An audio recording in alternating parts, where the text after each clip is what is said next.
Hello friends, जब अड्डा academy में आपका हार्दिक स्वागत है। तो फ्रेंड्स, बिहार दरोगा मेंस का एग्ज़ाम जुलाई में संभावित है और इसी को ध्यान में रखते हुए आज हम लोग सेट 17 करने जा रहे हैं। और ये वैसे प्रश्न हैं जो एग्ज़ाम की दृष्टि से काफ़ी महत्वपूर्ण हैं और परीक्षा में आने की संभावनाएं पूर्ण रूप से है। तो इस प्रकार के प्रश्नों को स्क्रिप्ट नहीं कीजिएगा, बल्कि इस प्रकार के प्रश्नों पर विशेष ध्यान दीजिएगा।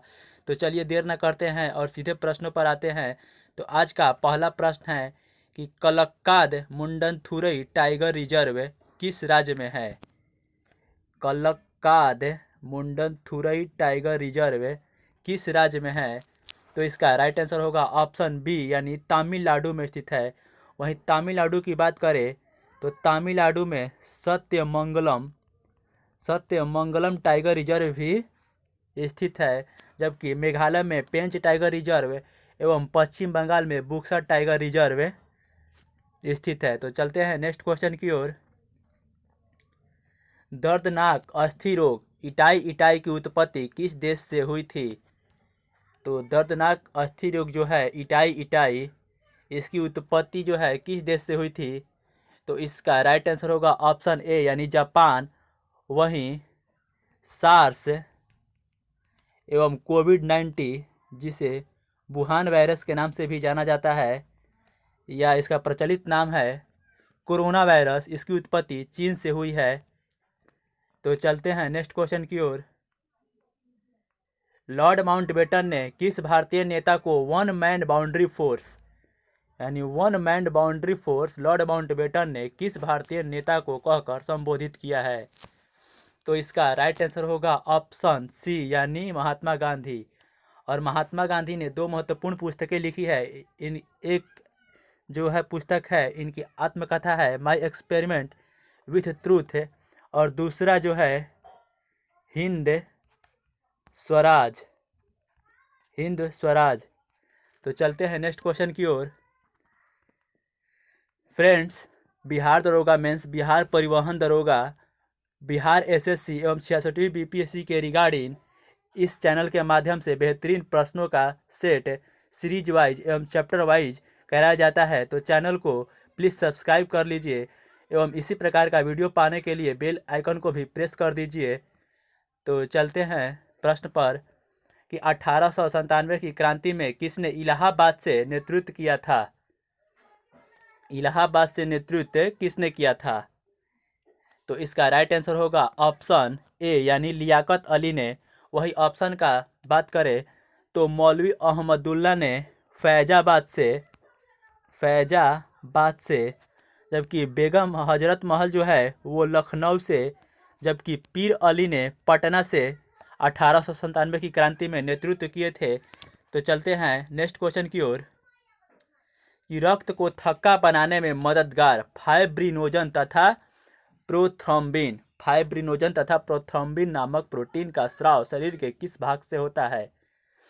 यहाँ ध्यान देने योग्य बातें हैं कि रक्त को थक्का शरीर के अंदर नहीं बनाना है। जैसे कि शरीर का कोई अंग है, वहाँ से कट जाता है तो ब्लड निकलने लगता है, तो वो ब्लड जब तक थक्का नहीं जमेगा तो वो निकलते रहेगा। इसीलिए रक्त को थक्का बनाने के लिए ये फाइब्रिनोजन तथा प्रोथ्रोम्बिन नामक प्रोटीन सहायक होता है। तो आपको बताना है कि यह किस भाग से निकलता है। तो इसका राइट आंसर होगा ऑप्शन डी, यानी यकृत से निकलता है। वहीं पिट्यूटरी ग्रंथि से वृद्धि हार्मोन का स्राव होता है, और पीनियल ग्रंथि जो है वो मस्तिष्क में स्थित होता है, जबकि अग्नाशय से इंसुलिन नामक हार्मोन का स्राव होता है। तो चलते हैं नेक्स्ट क्वेश्चन की ओर। बकरी की तरह 100 दिन जीने से अच्छा है कि शेर की तरह एक दिन जिया जाए, यह कथन किनका है। बकरी की तरह 100 दिन जीने से अच्छा है कि शेर की तरह एक दिन जिया जाए, यह कथन किनका है। तो यह कथन जो है टीपू सुल्तान का है। तो राइट आंसर ऑप्शन बी होगा। और टीपू सुल्तान के पिता का नाम क्या था। तो टीपू सुल्तान के पिता जो थे वो हैदर अली थे, और हैदर अली की मृत्यु द्वितीय मैसूर युद्ध के दौरान हो गई थी। द्वितीय मैसूर युद्ध के दौरान हो गई थी। कब हुई थी। तो 1782 ईस्वी में ही हो गई थी। और द्वितीय मैसूर युद्ध कब से कब तक चला था। 1780 से 84 ईस्वी के बीच चला था। तो 1782 ईस्वी में ही द्वितीय मैसूर युद्ध की कमान टीपू सुल्तान ने संभाल ली। तो चलते हैं नेक्स्ट क्वेश्चन की ओर। किस अनुच्छेद के अनुसार कोई भारतीय व्यक्ति या नागरिक एक अलग भाषा, लिपि या संस्कृति को रखने का अधिकार रखता है? तो किस अनुच्छेद के अनुसार कोई व्यक्ति, माने भारतीय व्यक्ति का बात हो रहा है, एक अलग भाषा, लिपि या संस्कृति को रखने का अधिकार रखता है? तो इसका राइट आंसर होगा ऑप्शन ए, यानी अनुच्छेद 30 के अनुसार, अनुच्छेद 29 के अनुसार। वही विकल्प पर ध्यान देते हैं तो अनुच्छेद 30 के अनुसार कोई भी अल्पसंख्यक अपने मन पसंदीदा शिक्षण संस्थान खोलने के लिए स्वतंत्र है। और अनुच्छेद 32 को ही डॉक्टर भीमराव अंबेडकर ने संविधान की आत्मा कहा है। तो चलते हैं नेक्स्ट क्वेश्चन की ओर। इनमें से किस इमारत को डेक्कन का ताज कहा जाता है? तो इसका राइट आंसर होगा ऑप्शन डी, यानी बीबी के मकबरे को। और बीबी के मकबरे का निर्माण औरंगजेब के बेटे आजम शाह ने 1651 से लेकर 1666 ईस्वी के मध्य करवाया। तो चलते हैं नेक्स्ट क्वेश्चन की ओर। बेलन गुफाएं जो हाल ही में खोजी गई है किस राज्य में अवस्थित है? यहाँ ध्यान देंगे, काफ़ी इंपॉर्टेंट प्रश्न है, करेंट की दृष्टि से भी और स्टैटिक जीके की दृष्टि से भी ये काफ़ी महत्वपूर्ण प्रश्न है। तो बेलन की गुफाएं जो हाल ही में खोजी गई है वो किस राज्य में पाई गई है? तो वो पाई गई है आपका ऑप्शन सी, यानी आंध्र प्रदेश में पाई गई है। वहीं बात करें अजंता, एलोरा एवं कन्हेरी की गुफाएं, तो ये महाराष्ट्र में स्थित है। कन्हेरी की गुफाएं महाराष्ट्र के मुंबई के पश्चिम प्रांत में स्थित है। तो चलते हैं नेक्स्ट क्वेश्चन की ओर। विशाखा उत्सव प्रत्येक वर्ष किस राज्य में मनाया जाता है? तो यहाँ ध्यान देंगे, एक ट्रिक लगाएंगे कि विशाखा से विशाखापट्टनम कर सकते हैं, विशाखापट्टनम। तो आप ध्यान देंगे कि विशाखापट्टनम जो है वह किस राज्य में है? तो इसका राइट आंसर होगा ऑप्शन डी, यानी विशाखापट्टनम आंध्र प्रदेश में है और यहीं विशाखा उत्सव मनाया जाता है। तो चलते हैं नेक्स्ट क्वेश्चन की ओर। बेहद गर्म जलधारा गल्फ स्ट्रीम, जिसे यूरोप का कंबल भी कहा जाता है, किस महासागर में बहती है? यानी गल्फ स्ट्रीम जो है इसे क्या कहा जाता है? तो यूरोप का कंबल। तो यह किस महासागर में बहती है? तो इसका राइट आंसर होगा ऑप्शन बी, यानी अटलांटिक महासागर में बहती है। यहाँ ध्यान देंगे कि कहीं कहीं अटलांटिक महासागर को अंध महासागर के नाम से भी क्वेश्चन में दिया रहता है। तो यहाँ अटलांटिक महासागर को अंध महासागर भी कहा जाता है। तो चलते हैं नेक्स्ट क्वेश्चन की ओर। फ्रांसिस डे किस शहर के वास्तुकार है? फ्रांसिस डे जो है किस शहर के वास्तुकार है? तो इसका राइट आंसर होगा ऑप्शन ए, यानी मद्रास के। यहाँ ध्यान देंगे कि मद्रास जो है ये पुराना नाम है किसका? तो चेन्नई का। तो सवाल उठता है कि यह किस वर्ष यानी मद्रास का नाम चेन्नई रख दिया गया? तो आपका रखा गया जुलाई 1996 में मद्रास का नाम चेंज करके चेन्नई रख दिया गया। वही कलकत्ता की बात करें तो कलकत्ता के संस्थापक जो है यानी वास्तुकार जॉब चार्नॉक है।